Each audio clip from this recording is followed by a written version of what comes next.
Bienvenidos a esta isla donde el periodismo no está cercado, donde no se deforma la realidad por militantes de un lado y del otro. Por suerte, algo primitivo está surgiendo, una especie de grito o un ladrido. Pero cuidado, perro que ladra también puede morder. En la calle, donde las jaurías ya se están encontrando, o adentro, o sea, digamos, desde el canil. El gobierno no tendría asegurados a los 87 héroes. El PJ en estado de alerta.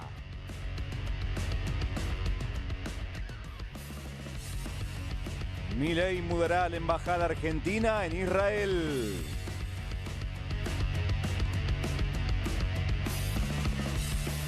Cristina recurre a organismos internacionales. Buenas tardes, bienvenidos a un nuevo programa de Desde el Canil. Empezamos con muchísima información porque se conoció la inflación de mayo. Ezequiel Orlando. Así es, 1,5% el incremento de mayo respecto a abril. Por supuesto, esto lo da el INDEC, el Índice Nacional de Estadística y Censos. El gobierno salió a celebrar que es la inflación más baja de los últimos 5 años. Importante. Se están comparando con el gobierno de Alberto Fernández, que ha tenido registros menores, pero a partir de los últimos 5 años fueron increyendo. La intermensual, entonces, 1,5%, interanual contra el año anterior, 43,5%, lo que hace también para los primeros 5 meses del año, arrastra 13,3%. Dato más que relevante, y ahí lo tenemos en pantalla, sí. Mirá entre los últimos. A ver. El anteúltimo es alimentos y bebidas no alcohólicas, que de acuerdo al organismo oficial que mide el gobierno nacional, los alimentos subieron 0,5%. 0,5 nada más. Por debajo del promedio, sí, por debajo de la media exactamente, aumentaron los alimentos. Un dato más que relevante porque venían bastante por encima antes. Es cierto. Lo que más subió en mayo, ¿qué? Esto, las telecomunicaciones, comunicación, sí. 4,1. 4,1, más de 2 veces, casi 3 veces el promedio, ¿sí? Restaurantes y hoteles 3%, la salud, las prepagas, los remedios. ¿Cuánto? 2,7%.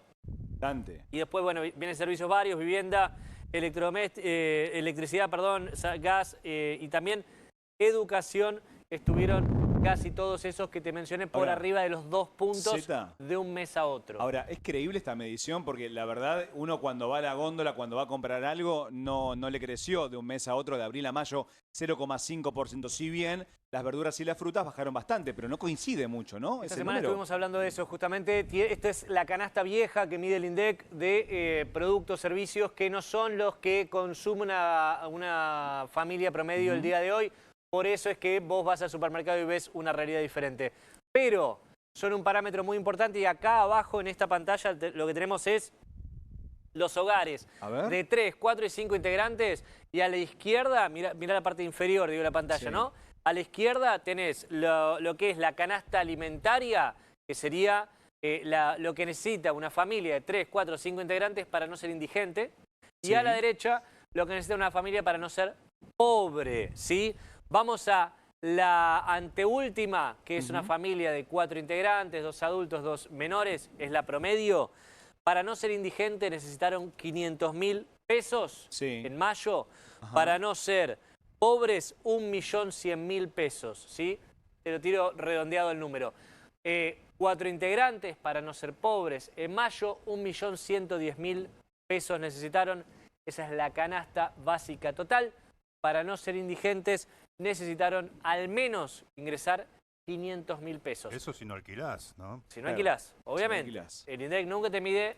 y no nunca comés, te incluye... y no pagás cuentas. Bueno, acá el INDEC te dice que sí. Es la canasta de ellos, ¿no? La canasta de ellos, que los servicios están un poco también quizás desfasados de lo que tenemos en los hogares los argentinos, pero no te incluye alquiler. Sí, todo lo demás. Lo que te dice el INDEC entonces es que para no ser indigente en mayo necesitaste 500.000 pesos. 2 salarios mínimos del gobierno te alcanzan para cubrir eso, sin alquilar siempre, para no ser indigente. pero 2 salarios mínimos los que te plantea el gobierno, los que decretó el gobierno como salario mínimo, no te alcanzan para no ser pobre en Argentina. Necesitas 4. 4 salarios mínimos, 4 una familia. salarios mínimos. Que O sea, hoy está en que los dos 302.000, ¿no? 302.000 pesos, Sí, está el salario 300.000. mínimo, una locura. Redondeada en 300, ¿sí? Sí. Necesitas que los 2 pibes laburen. como dice Venegas Lynch. Mamá, papá laburen Tenía y los razón 2 Venegas pibes Lynch, entonces. mandá a la nena y el nene a laburar, a la fábrica.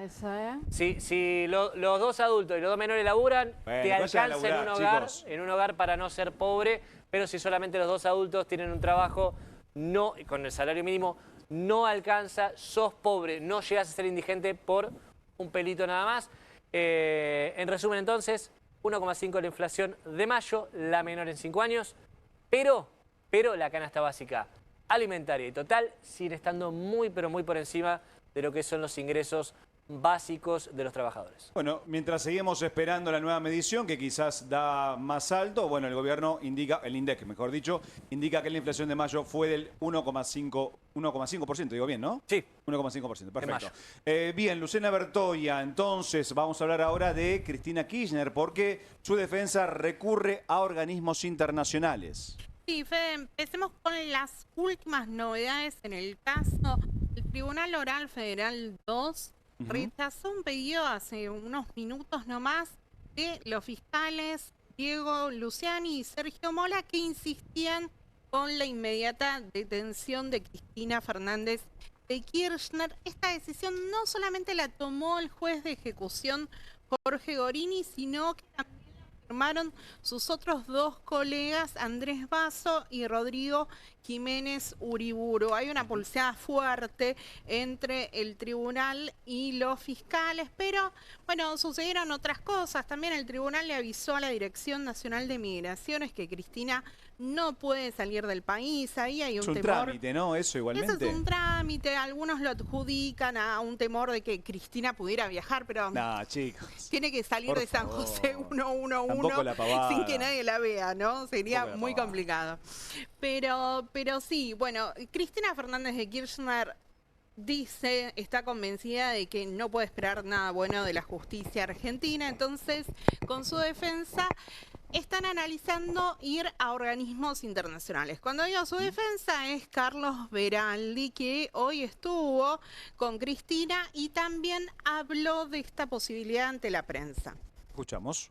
Respecto de acudir a organismos internacionales, bueno, eso yo ya lo mencioné también en el día de ayer, que es una de las estrategias que seguramente vamos a seguir. Para que ella sea candidata es... Mire, esas son cuestiones que tienen que ver más con la política y en esos temas yo no estoy interviniendo. ¿Pero le permite ser candidata? Eso No, para que quede claro. mire, en este momento, hablamos de la situación que existe en este momento. En este momento ella tiene una condena a inhabilitación y esa situación es la que al día de la fecha se mantiene y que impide que obviamente desempeñe cargos públicos. Si fuese política no irían a una corte. No, mire, está muy equivocado. A la Corte Interamericana se recurre porque se violan garantías constitucionales y eso ampara a todas las personas. Yo sé que hay ciertas corrientes que creen que porque ella es Cristina está fuera del marco de garantías y creen que la pueden tratar como un enemigo, lo que se llama el derecho penal del enemigo. Y para eso justamente, para evitar esos vicios, esas, diríamos, graves ilegalidades, es cuando se acude a la Corte Interamericana.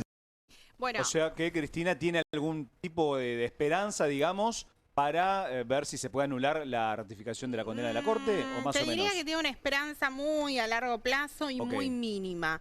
Tiene que ir a la Comisión Interamericana de Derechos Humanos, firmar, presentar una petición porque acá ya no tiene más recursos, ¿no? Su condena fue confirmada por la casación, por la Corte Suprema, bueno, se agotaron todos los recursos internos, va a la Comisión Interamericana de Derechos Humanos que puede tardar 7 años 7 en años. pronunciarse y decir si hay un caso, o sea, para que eso después llegue a la Corte Interamericana de Derechos Humanos. ¿Qué Estamos pasaría hablando de suponiendo, esos. perdón, Ludo, que te interrumpa, ¿qué pasaría suponiendo que se pronuncie la Comisión y la Corte en contra de Argentina, en contra de la Corte Suprema Argentina? ¿Cuál sería la consecuencia? Bueno, puede haber una condena al Estado argentino que eso obligue a algún tipo de revisión. Eso, por ejemplo, lo plantea ¿Pero está Gregorio forzado Dalbón. Argentina, el Estado argentino, a Bueno, ahí tener alguna reacción? Es muy interesante, esa respuesta te la da Raúl Zaffaroni, que habló sobre estas posibilidades, porque la Corte Suprema, con esta conformación después, o sea, cuando se incorporan Rosati y Rosenkrantz, dice, nosotros medio nos desenganchamos de eso. Si te parece, lo escuchamos a Zaffaroni. Perfecto. En breve, Bueno, ya lo escuchamos a Zaffaroni. Me adelanté al tema. Te adelantaste, pero Sí, bueno, sí. Zaffaroni es uno de los juristas cercanos a Cristina, que fue también integrante en la Corte Interamericana de Derechos Humanos cuando dejó la Corte de Justicia Argentina, que dice, la denuncia hay que hacerla más que nada para expresar el rechazo a la resolución de la Corte, pero sin demasiadas Lucha. esperanzas. Lo tenemos a Zaffaroni. Bien. Seguiría en el sistema interamericano, no, porque todo tiene que pasar por la Comisión de Washington, eso demora años.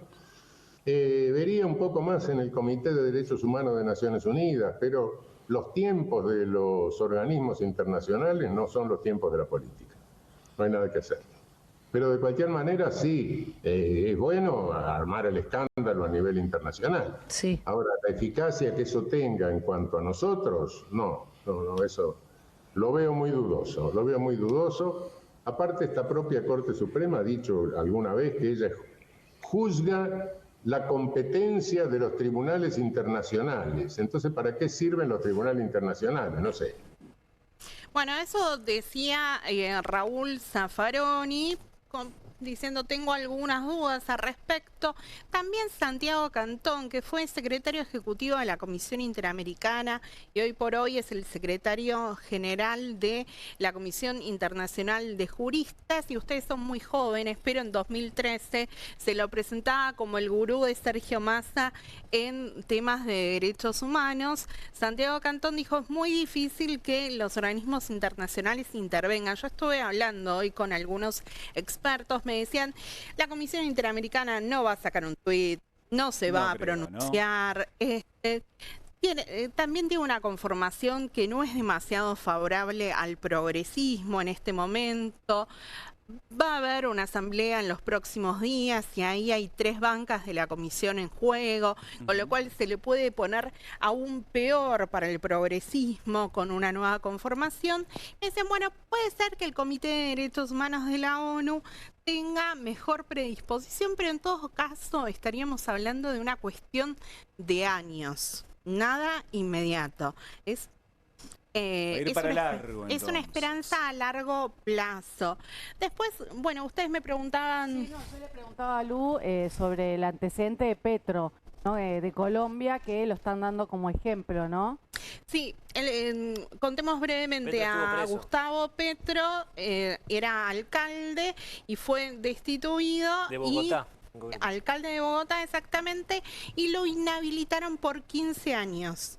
15. En ese momento hubo una cautelar del sistema interamericano, pero porque el caso estaba muy avanzado. El caso ya estaba en la Corte Interamericana. En este momento, Cristina Recién ni siquiera empieza. tiene una petición. Claro. Eso No, a él recién lo arranca. invitó, digamos, a poder ser candidato a presidente. Digo, esa es como la Sí. finalidad, ¿no? Lo que llegó. Lo único en este momento podría derivar en algún tipo de intervención del sistema interamericano sería una detención arbitraria, no la detención de Cristina. Es decir, que se pruebe que su salud está en riesgo y también que está siendo sometida a algún tipo de trato inhumano. Lucha.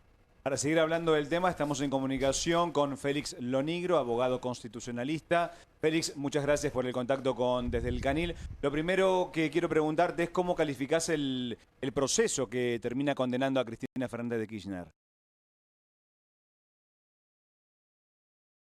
Bueno, en breve tenemos un problemita de audio porque la verdad, mientras más voces, Lucha, tengamos para consultar mucho mejor, porque también hay diversas bibliotecas, ¿no? Con respecto a cómo fue el proceso, si estuvo viciado o no, esto que dijo la Corte, que no hubo conspiración, que bueno, bajó básicamente todos los recursos que esgrimió Cristina Fernández, ¿no? Sí, depende cómo lo leas, depende también qué inserción hayas tenido en el juicio, si seguiste las audiencias entre 2019 y 2022, qué lectura tenés también de las causas, las otras causas que involucran a Cristina, porque también una lectura que se hacía es que este fallo de la Corte Suprema de alguna manera abre la compuerta para los otros casos de corrupción como Tesur, los sauces. Acordate también, si bien no es por lo mismo, Cristina tiene que enfrentar el juicio del memorándum con Irán. Es un espaldarazo a todos los jueces que tienen que llevar adelante estos procesos por parte del máximo tribunal. Consulta, Lucha, si avanza Otesur y los sauces y es una condena en contra de Cristina, ¿qué pasaría con la domiciliaria que le brindaría Gorini con respecto a esta condena en la causa vialidad? Bueno, ¿Corre peligro? La domiciliaria no sabemos si se la va a dar Por Gorini. eso, en teoría. Todavía nos falta que se pronuncien los fiscales también. Uno puede pensar más o menos por dónde puede ir. No, eso después se va a tener que evaluar con cada tribunal y en caso de que haya pronunciamientos distintos, terminará en la Cámara de Casación. Perdón, ¿los tiempos cómo son para esto puntualmente? Para lo de Cristina, que decís, todavía tienen que dictaminar los fiscales. Los fiscales tienen 3 días para hacerlo. Tienen 3 días. Sí, Bien. tienen 3 días Hábiles. para hacerlo. Supongo que van a estirar el tiempo todo lo posible. Van a estirar el tiempo. Mientras tanto todo sigue tal cual, no es que la van a meter en una cárcel como una Cristina. Sí, nosotros podemos pensar que los fiscales quieren la prisión efectiva de Cristina, bueno, les conviene que pase el tiempo, porque también ahí tenés el plazo de los 5 días para que se tenga que presentar. Esa es mi duda, no es que se estira el plazo de los 5 días porque los fiscales no se pronuncien.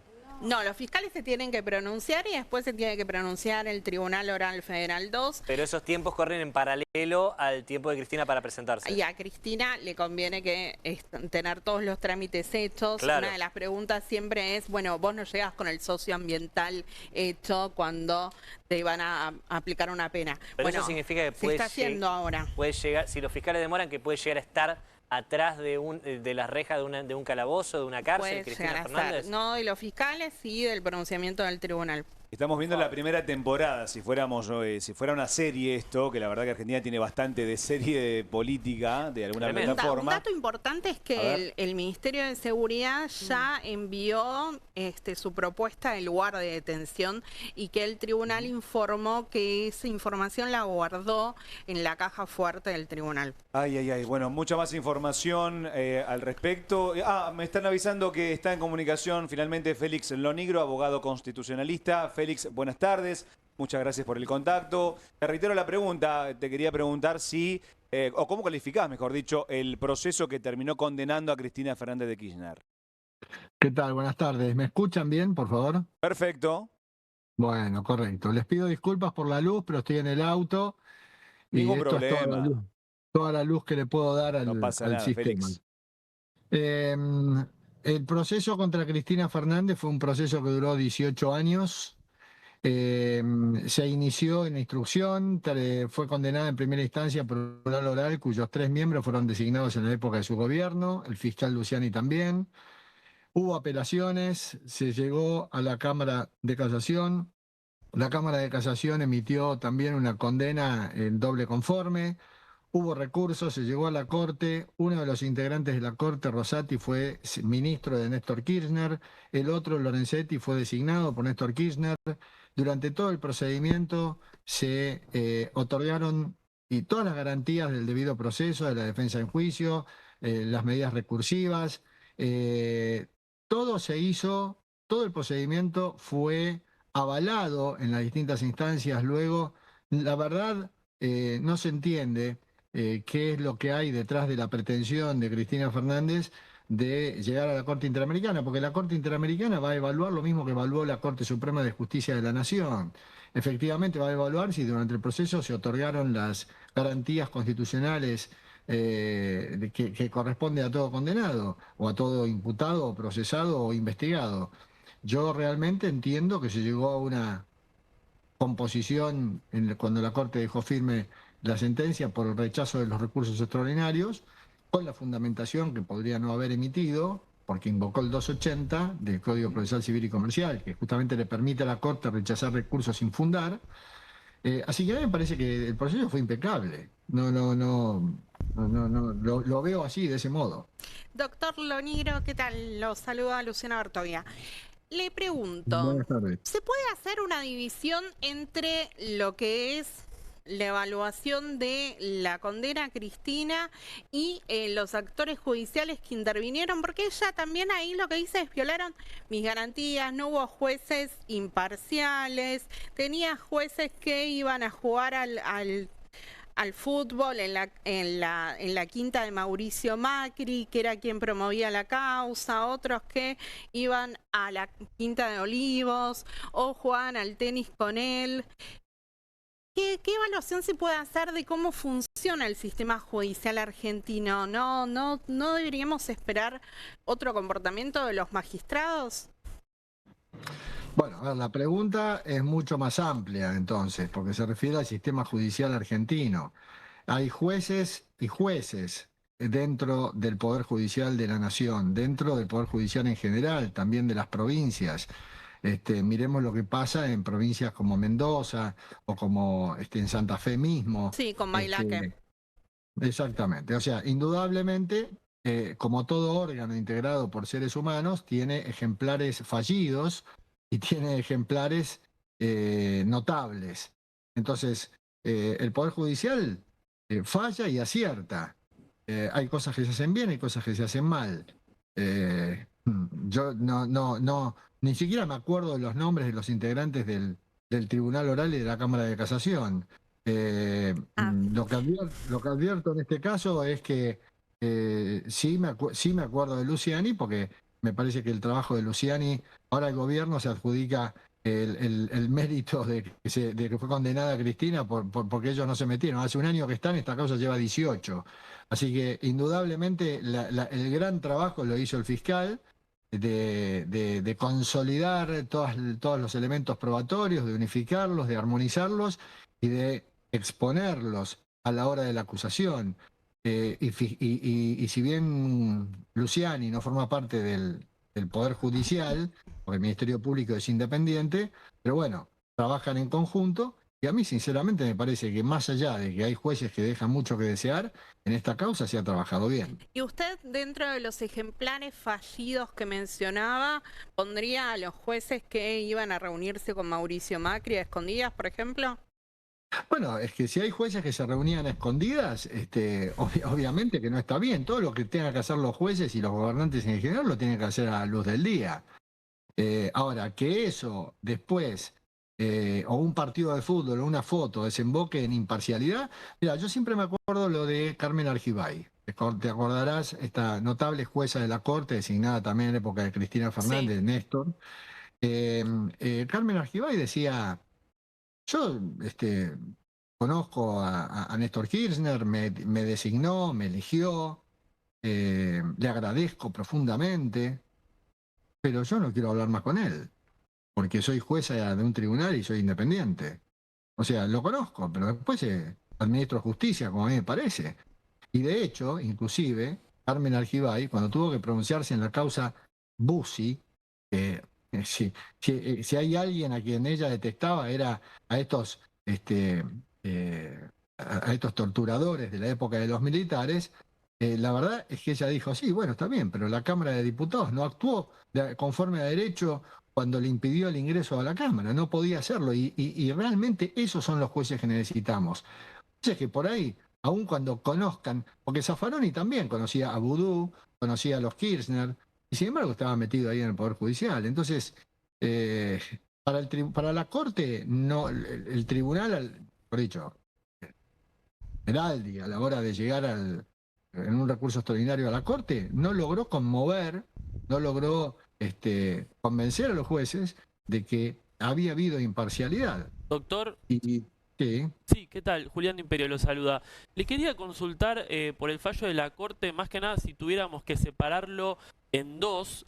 Por un lado, entendiendo lo que tiene que ver con las pruebas de si hubo delito o no, y después, por un lado, si evidentemente llega a comprobarse el vínculo directo con ese delito con Cristina Fernández de Kirchner, ¿usted considera que hay material probatorio suficiente como para llegar hasta la expresidenta?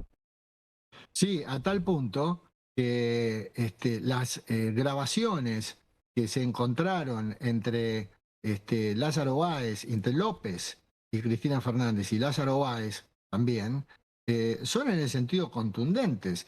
O sea, nadie puede decir que Cristina de pronto firmó un decreto para autorizar la disponibilidad de los fondos de un fideicomiso que también se creó para financiar las obras de aquel al que le adjudicaban las obras. Ella firmó el decreto, que no estaba enterada de nada, y los audios que aparecieron y que se descubrieron son elementos más que suficientes, inclusive no solo para incriminar directamente a Cristina, sino para absolver a Julio De Vido, porque lo que se advertía era que Julio De Vido estaba siendo puenteado totalmente por el nexo y el vínculo que había en forma directa entre Lázaro Báez y Cristina Fernández. Félix, te agradecemos muchísimo estos minutos con el programa, con Desde el Canil. Muchas gracias. Por favor, un gran abrazo a ustedes. Muy amable. Así pasaba Félix Lonigro, abogado constitucionalista. Bueno, vamos ahora al Senado, Julián de Imperio, porque parece que el gobierno no tendría asegurados los 87 héroes. Recordemos que vamos a hablar de la recomposición del haber jubilatorio, que tiene media sanción en diputados. Exactamente, Fede. Bueno, a ver, el gobierno encara una estrategia muy distinta en este caso, después de probablemente el golpe más fuerte que recibió en la última sesión en la Cámara de Diputados. ¿Por qué?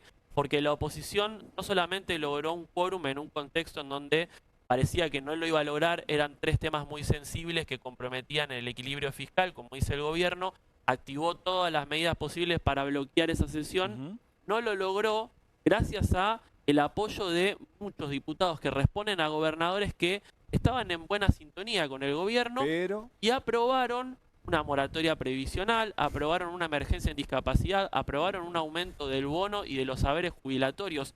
Todas cosas que, como decíamos recién, atentan un poco contra el plan económico que tiene el gobierno. Entonces, como el gobierno, si recordamos lo que hizo el año pasado de esos 87 héroes que fueron invitados a comer un asado a la Quinta de Olivos. Tuvieron que pagar. Tuvieron que pagar. Claro. Ahora, Mucho igual. ¿Por qué son 87? Bueno, primero que se necesitan 2/3 de la Cámara, o en el caso del gobierno, 1/3 para evitar que la Cámara rechace un veto del presidente Milei. O sea, que efectivamente salga la ley. Claro, primero que nada hay media sanción que se obtuvo en la última sesión en diputados, eso gira directamente al Senado, ya ingresaron esos proyectos, entonces el Senado probablemente los apruebe mucho más fácil, porque si diputados, que tiene un filtro mucho más hostil para la oposición, pudo hacerlo, en el Senado, donde casi que la mitad pertenece a Unión por la Patria,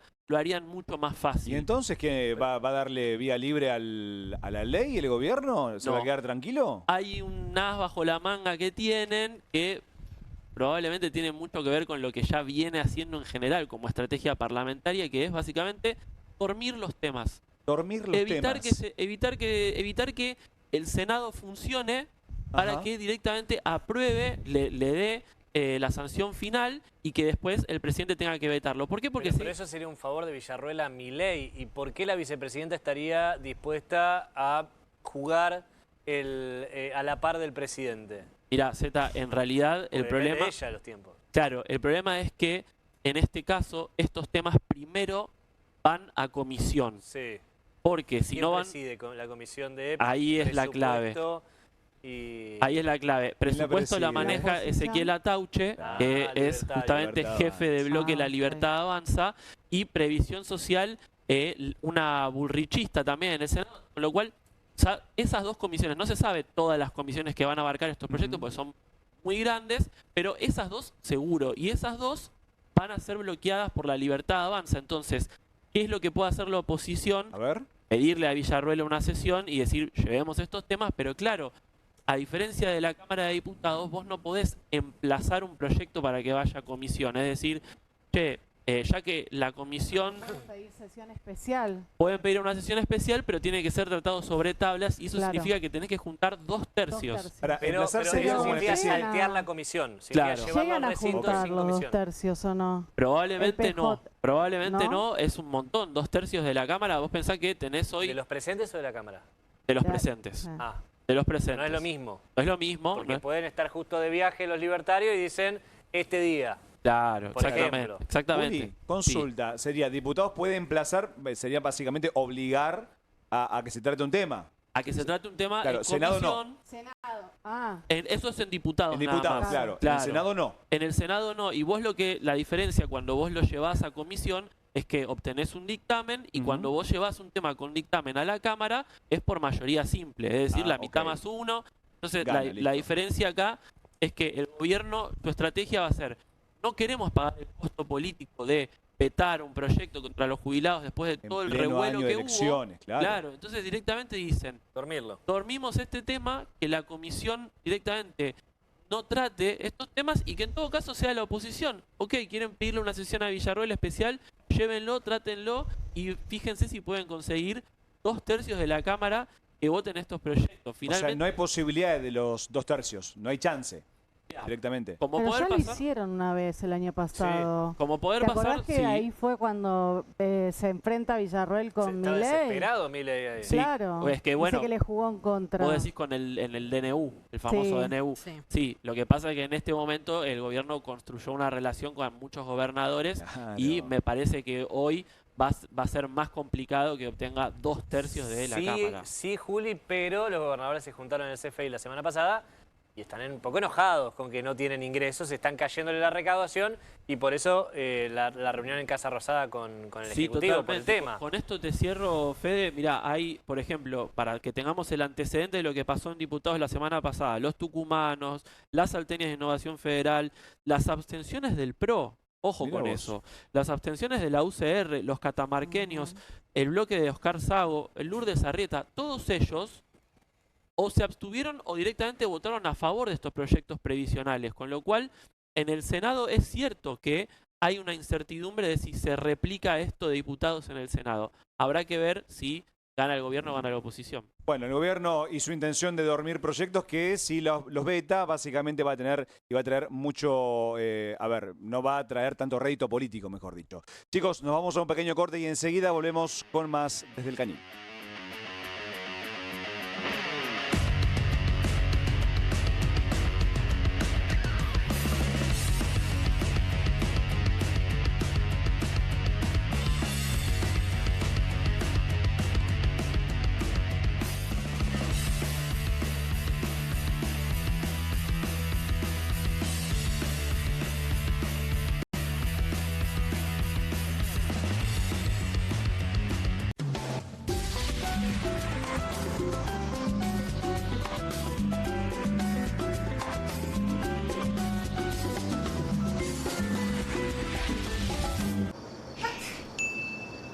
¿Lista para conocer a mis papás mañana? No dejes que la fiebre y otros síntomas de la gripe arruinen tu noche. Por eso podés contar con Vic Vitapirena Forte, el poder de Vic en un té que alivia sus principales síntomas. ¡Claro! ¡Súper lista! Despertá listo con Vic Vitapirena Forte. Alivio 5 en 1 de los síntomas de la gripe. 1, 2.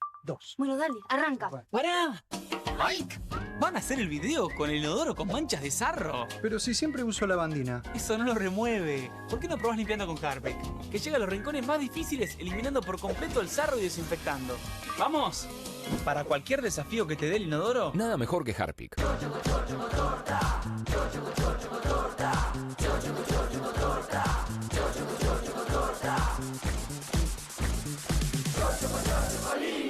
Chocolinas cumple 50 años. Sigamos festejando juntos. Salimos a la calle a probar la nueva fórmula de Vanish. ¿Quién me ayuda a manchar esta remera con algo que no salga con nada? El detergente solo no va a ser suficiente. Vamos a agregar Vanish, incluso sin refregar. Este es el poder de la fórmula mejorada del nuevo Vanish. Elimina manchas casi imposibles, hasta la grasa. Anímate al desafío y confía en Vanish.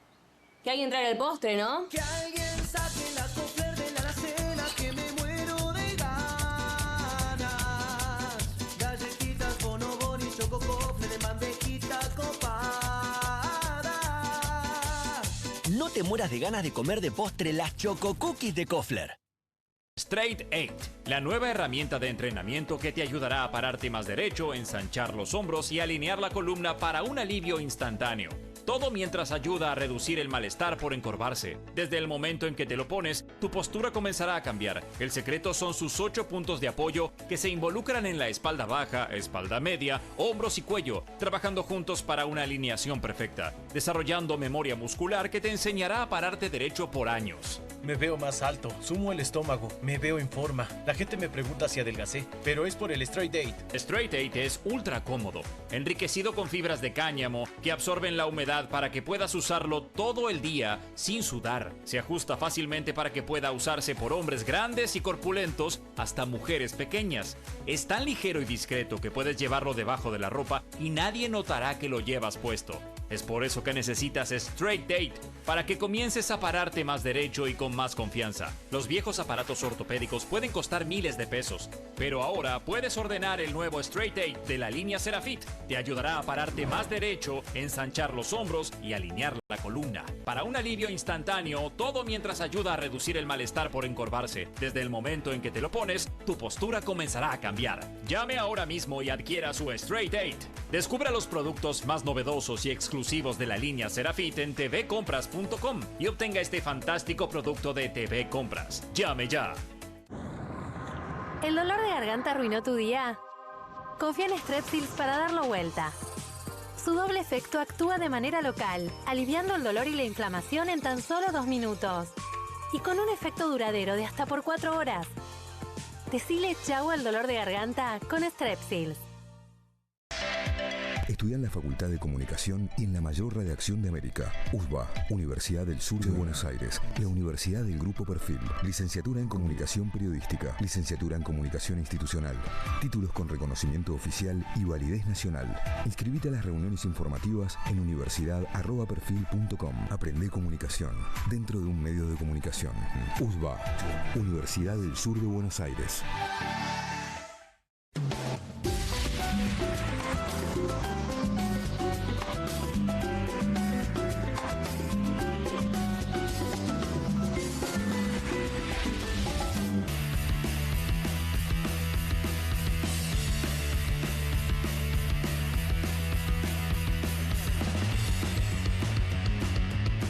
Segundo bloque en Desde el Canil, vamos a empezar hablando del PJ, porque Natalia Bacareza, el Partido Peronista está en estado de alerta. Así es, Fede, bueno, hoy una reunión, podríamos decir, de emergencia nuevamente, como viene sucediendo desde el fallo de la Corte contra Cristina Fernández de Kirchner, una citación nuevamente en la sede de la calle Mateu, con varios protagonistas. A ver. Y con ausentes, ¿no? Epa. La principal ausente, ahí la vemos. ¿Ves que hay una silla vacía del otro lado? Voy a hacer así. Sí. ¿Quién falta? ¿Quién falta ahí? Ahí falta Cristina Fernández de Kirchner. Intencionalmente dejaron la silla vacía. Es la que es la presidenta, ¿no? del PJ a nivel nacional. Por ahora, y ¿no? por eso, no. No, ya va a seguir siéndolo. Va a seguir siendo. ¿Va a seguir siéndolo? Sí, el reglamento es lo que establece que puede seguir siendo presidenta del PJ, pese a que algunos lo pusieron en duda. Imagínate que ellos mismos conocen bien el reglamento, el estatuto, ¿no? Ayer hablé con Víctor Colombano, que es congresista del PJ, me confirmaba que ella está inhabilitada para ejercer cargos públicos, no puede presentarse a las elecciones, pero sí puede seguir siendo presidenta del Partido Justicialista, que no tiene que ver directamente con la electoral. Entonces va a seguir siéndolo, incluso va a poder seguir participando de los congresos vía Zoom. Claro, obvio, caso, pero ¿no? ella quiere seguir siendo presidenta, ¿no, Sí, Natalia? sí, Ese no es un está en tema duda. aparte. Igual, sí, pero... no, creo que no está en duda. De hecho, cuando se lo han preguntado a su hijo Máximo ayer, que dio una entrevista, dijo que sí, no está puesto en duda que ella quiera seguir. Ella está firme, obviamente. dijo Está Máximo. Firme más que nunca, y por algo es la reunión, ¿no? De llamada unidad en el día de hoy, donde ahí lo veíamos a Mayans, ¿no? Que es el vicepresidente primero del PJ. Potente la foto, pues están Senador. casi todos. Están casi todos. Casi Está, todos. una importante figura que es Sergio Massa, Por ex eso. candidato presidencial, ex ministro de Economía. Está también, al lado está Máximo Kirchner, obviamente, y Juan Grabois. También Mirá. otro de los invitados, ¿se acuerdan de Guillermo Moreno. Ah, sí, está bastante presente en streaming, así que tampoco es que tan lejano, pero sí. Secretario de Comercio Interior del gobierno de Cristina. Muy enojado, Cristina. Muy enojado que en las últimas horas salió a defenderla públicamente también, uno de los invitados especiales. Pero el gran ausente de esta tarde-noche es el gobernador Axel Kicillof. Y sí. Yo hablaba con sectores cercanos al mandatario y me decían, la verdad es que nunca recibió un llamado de invitación. ¿No? No. Eso lo están es muy dejando fuerte. de ¿Lo lado. están dejando afuera a Kicillof? Están dejando de lado. Recordemos que él ya No se hace, chicos. se alejó, ¿no?, de la cámpora, presentó su propio partido, su propio movimiento político. Derecho al futuro. Exactamente. Ha tenido, antes de la sentencia con Cristina Fernández de Kirchner, ha tenido un llamado telefónico, un encuentro para tratar de llegar a una unidad electoral, pese a las diferencias de lo que fue el desdoblamiento, ¿se acuerdan? Exacto. En las Cristina no quería elecciones desdoblar. provinciales. ¿Cómo, Fede? Cristina no quería desdoblar. ¿Hay posibilidad, Nati, que no se desdoblen las elecciones? Por lo que me decían a mí en la provincia, no hay ninguna posibilidad de que haya cambio de fecha. Ok. Pero bueno, quien ya encendió la llama a este debate fue Arabel Sagasti, ¿no? Que Tremendo lo que sí, que pone en duda esto que recién mencionábamos, ¿no? La unidad, la ausencia de algunos legisladores. ¿Los tenemos para escucharlo? Lo escuchamos. Hubiera sido muy distinto si la provincia de Buenos Aires no hubiera desdoblado, ¿no? Estaríamos recién hablándolo en octubre con las candidaturas de todas las provincias al mismo tiempo. Al desdoblar la provincia de Buenos Aires, bueno, quedó descalzado y ella quedó sola en esta batalla. Bueno, ella quedó sola en esta batalla, ¿no? Ahí muestra un poco lo que es el sector cercano a Cristina, que defiende, ¿no?, la posición que en algún momento la expresidenta dejó expuesta, aunque yo no estaba de acuerdo. ¿Se acuerdan cuando hizo la entrevista con el gato Silvestre, cuando anunció su candidatura? Sí. Ella volvió a insistir con el tema del desdoblamiento, que no estaba de acuerdo, que decía que había que ir junto con las nacionales en octubre. Se lo achacó al gobernador Kicillof, pero bueno, pese a eso no hubo cambio ni va a haber. ¿Querés escuchar lo que decía el jefe de gabinete Carlos Bianco de la provincia? Exactamente, de la provincia de Kicillof, con respecto a este tema? Escuchamos. Parecería un error. Me parece que lo que hay que asegurar es el fortalecimiento del campo popular, del peronismo, y eso se hace no solo a través de la movilización, obviamente de la que estamos participando, y de las expresiones políticas de distinto tipo, sino a través del sistema democrático, que, como te digo, si bien muy degradado hoy en día a partir de este fallo, sigue siendo el sistema vigente para elegir autoridades en Argentina, y en este caso autoridades legislativas. Bueno, ahí confirmaba, ¿no? Este es el sistema vigente. El gobernador eligió el desdoblamiento, por lo cual el 7 de septiembre va a haber elecciones legislativas en la provincia, aún sin candidatos definidos. Bueno, espero que en la próxima reunión del PJ inviten a Kicillof, ¿no? Tiene un pequeño cargo como gobernador de la provincia de Buenos Aires, ¿no? Bueno, Ezequiel Orlando, ¿le decimos chau, adiós a la clase media finalmente? ¿Hay un plan del gobierno para acabar con esta clase? A ver, hay un tema cuando vos analizás, hay dos Argentinas, ¿no? Tenés la Argentina que está celebrando la baja inflación, que cada vez puede consumir más, a la que le están hablando cuando dicen traigan sus dólares debajo del colchón, y después la que blanqueó, por ejemplo, también el año pasado miles de millones de dólares. Después tenés la otra Argentina, que es esta que te decía de que no le alcanza 2 ingresos para cubrir, para no ser pobres dentro del hogar. Estamos perdiéndonos esa tercera Argentina que supimos construir, que es la clase media. Exacto. Está apoyando un modelo como el de Perú, como el de Chile, que son los que elogia el propio gobierno cada vez que habla. ¿Y qué es lo que falta en esos países? Clase media. ¿Para qué sería Z clase media hoy? Porque está la clase media frágil, la no tan frágil. ¿Qué sería hoy ser de clase media? Bueno, estamos viendo un fuerte incremento de consumos de inmuebles, de bienes durables, por ejemplo, y estamos viendo cada vez que caen más el consumo masivo, el de alimentos.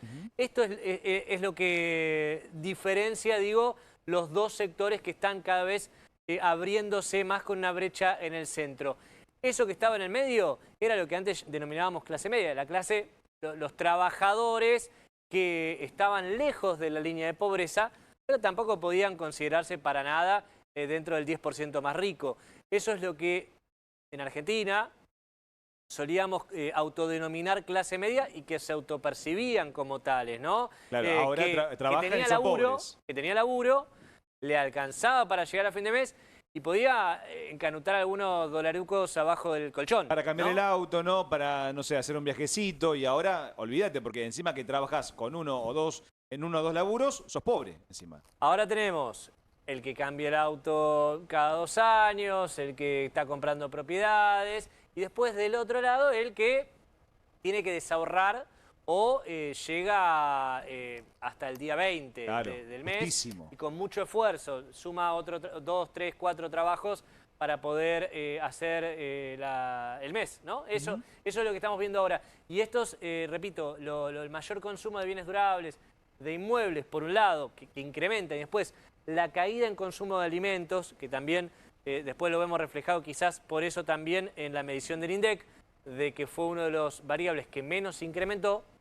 Sí. Eso es un reflejo, una variable que lo muestra justamente la consultora vectorial de este aumento de consumo para algunos, para pocos. Esta Argentina sin clase media, y ese es un poco el objetivo al que está yendo el gobierno nacional. Pero es cierto, porque muchas veces vemos informes que dicen, bueno, creció la cantidad de créditos hipotecarios, creció la cantidad de compra de autos 0 kilómetros, pero por otro lado ves que se consume menos carne que pollo, se consume cada vez menos yerba, ¿sí? O sea, hay dos Argentinas, hay una Argentina partida, como bien decís. Sí, sí, bueno, es que eso lo estás viendo. Y hay un incremento igual que se está un poco, de los créditos hipotecarios, que se está un poco estancando, te podría decir, entre comillas. Va a llegar un momento en que no va a subir tanto y va a mesetarse. ¿Por qué? Porque está subiendo la tasa de interés de los créditos, de lo que dan los bancos. Hoy hablaba con varios presidentes de bancos muy potentes de Argentina que todos coincidían con esto. Nosotros arrancamos dando mucho crédito hipotecario porque, bueno, había expectativa de que iba a mermar la inflación, iba a desacelerarse y la gente empezó a consumirlo desde nivel cero, ¿no? Porque no había crédito hipotecario antes. No existía. Lo que pasa es que ahora ya no podemos seguir dando tanto porque estamos dando préstamos a 15, 20 años mientras tenemos depósitos a cortísimo plazo. Entonces no tenemos un prestamista de última instancia, no tenemos un banco central, por ejemplo, que nos dé un título a 20 años. No existe eso, no hay hoy en Argentina. En Argentina de Milei es una Argentina a corto plazo. No hay un prestamista de última instancia tampoco que les dé a los bancos. Pero estas dos Argentinas que estamos sin clase media también lo ves con dos datos. En el gobierno anterior, me acuerdo que lo había destacado, ¿sabes quién? Matías Lamens, cuando era ministro de Turismo, que arrancó Argentina en la guía Michelin, que es esa de los restaurantes top. ¿Viste? Que cerraron, ¿no? Ese es el dato. El que me acabe de quitar Franco de la boca es el dato que iba a dar. Perdón. Por favor. Me tiró un centro. Por favor, me tiró un centro. Dos restaurantes que entraron en el gobierno anterior a la guía Michelin, que es de los restaurantes top del mundo, ya cerraron en Argentina. Ojo con esto, porque la clase media deja de consumir y solamente quedan los ultra ricos, que, bueno, y otros poquitos más, ¿no? Pero que sin clase media ya esto empieza a repercutir incluso en estos índices de restaurantes de lujo, que no tienen más clientela y por eso están cerrando. En algunos barrios como tipo Palermo, Recoleta, la cantidad de negocios cerrados es tremenda por esos Además tampoco hay turismo lugares. ahora. Claro, poco turismo, Argentina. exactamente. Claro. Franco Littner, bueno, ayer Milei anunció algo que va a traer mucha polémica. La embajada argentina en Israel, ¿va a ir a Jerusalén finalmente? Mira, sigue de viaje el presidente Fede, hoy es su último día en Israel. Ayer fue al Congreso de ese país, la llamada Knesset, y confirmó algo que ya venía prometiendo, que ya había dicho en el pasado, que es el traslado de la embajada argentina de Tel Aviv a Jerusalén. Lo grave de esto es no la noticia en sí, que es una noticia, una bomba geopolítica, porque te digo, hay solo 6 países que tienen su embajada en Jerusalén, 90 la tienen en Tel Aviv, porque es una provocación para el mundo musulmán, para el mundo árabe, tener la embajada y tener la capital en la llamada ciudad, la ciudad santa, que es considerada la ciudad santa por las distintas religiones. Entonces lo ven como una apropiación. Por eso la mayoría de los países eligen tener su embajada en Tel Aviv y no en Jerusalén, que son solo 6 las que la tienen ahí. Una es Estados Unidos, la más importante, la decisión de Donald Trump. Otra es Paraguay, otra es Honduras, otra es Guatemala, otra es Kosovo y otra es Papúa Nueva Guinea. Y ahora se suma la Argentina. Una bomba. Somos Papúa Nueva Guinea, una bomba. Honduras, Paraguay. Bien, primer ¿Sabés mundo. cómo tomó esta decisión? Esto es lo grave del asunto. ¿Sabés cómo tomó esta decisión? Se lo contó él a alguna gente de su entorno. Fue una tapa de noticias que publicamos hace algún tiempo, cuando ya había hablado del traslado de la embajada, que ahora lo confirmó. ¿Sabés cómo lo decidió? ¿Cómo? Dice que se le apareció en un sueño el rey David. No. Y le dijo que tenía que trasladar la capital a Jerusalén. Igual, chicos, el rey ¿a quién no se le apareció el rey David en famoso sueños? Rey David, el de David contra Goliat, el que fue uno de los reyes judíos. El que trasladó la capital a Jerusalén en el año 1004 a.C. Bueno, ese rey David se le apareció en sueños, se le dijo, Javier, no sé si le habló en castellano o en qué, Javier, tenés que trasladar la capital, la embajada a nuestra capital, que es Jerusalén. Qué raro que esto no se fue lo dijo él a su intermediario. entorno íntimo. Claro, Franco, qué raro que el intermediario no fue Conan ahí. Fue directamente No, el rey esta David vez fue a Milei. través de un sueño. O sea, a uno lo que me surge naturalmente es contarlo como un chiste. Ahora el tema, chicos, es serio, no chicos. es un chiste. Es gravísimo, el tema es gravísimo. Pero Franco, ¿esto cómo beneficia a los argentinos? Porque si vos sos presidente de un país, vos tenés que gobernar para los argentinos, no por capricho. Como me acuerdo había sido la etapa de noticias en ese momento. Ojalá ¿Cómo fuera nos por beneficia a capricho. nosotros? ¿Cómo nos impacta? ¿Nos va a perjudicar? Mira, ojalá fuera por capricho. Es por un sueño, es por hablar con un muerto en un sueño. Ni siquiera es un capricho, Claro. es una demencia. Pero no es una decisión que vaya a beneficiar a los argentinos, que es lo que debería ser lo que guíe cada decisión del presidente. Mira, él tiene un alineamiento absoluto con Israel, es parte de su geopolítica. En ese caso es consecuente con su geopolítica esto de trasladar la embajada a Jerusalén. El tema es cómo toma la decisión, es lo que impacta a los que conocemos el tema.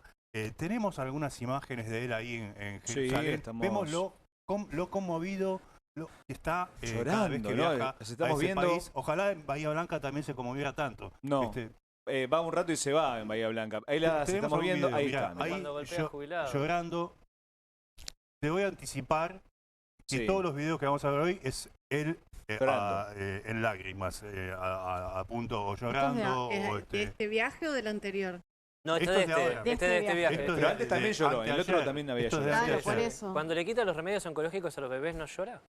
No es tan importante. Pregunto. chicos. Bueno, ¿sabes quién es uno de los, digamos, el principal responsable de este giro en su fanatismo por el judaísmo?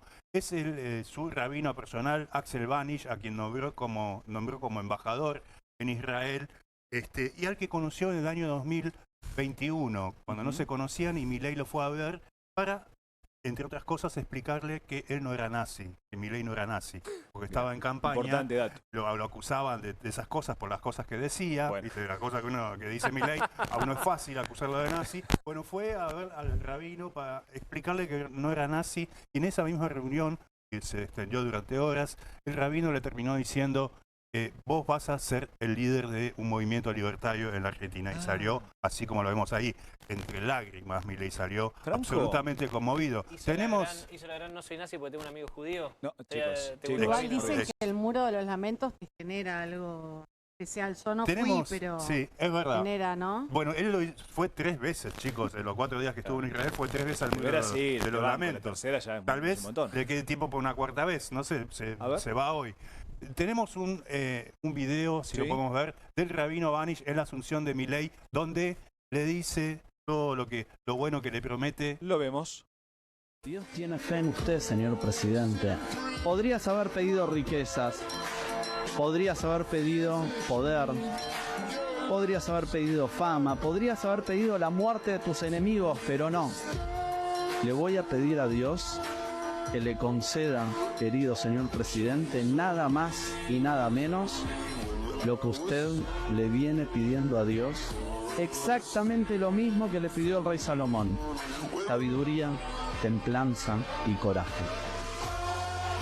Ese es mi pedido a Dios, que le conceda nada más y nada menos que su pedido, que entre todos los argentinos, entre usted y entre todos los gobernantes podamos ser vehículos de tiempos de luz, tiempos de salud, de educación, de paz y de unión. Dios bendiga a todos los argentinos. Muchas gracias. Franco, te hago una consulta. ¿De dónde viene este amor de Milei con el pueblo judío? Bueno, ahí tenemos al principal responsable, que es el rabino Axel Banish, que es el que, digamos, lo inició la lectura de la Torá, lo inició en todo esto, y es casi un fanatismo como el que tiene por los perros, que tiene ahora. ¿Sabés que hay otros es una comparación un poco feliz, perdón. No, pero está bien, ¿eh? Son las dos pasiones, porque el fútbol es algo que no lo apasiona. Los judíos, ¿Cómo el fútbol? ¿El fútbol dijiste? Sí, no lo apasiona. No, ya no.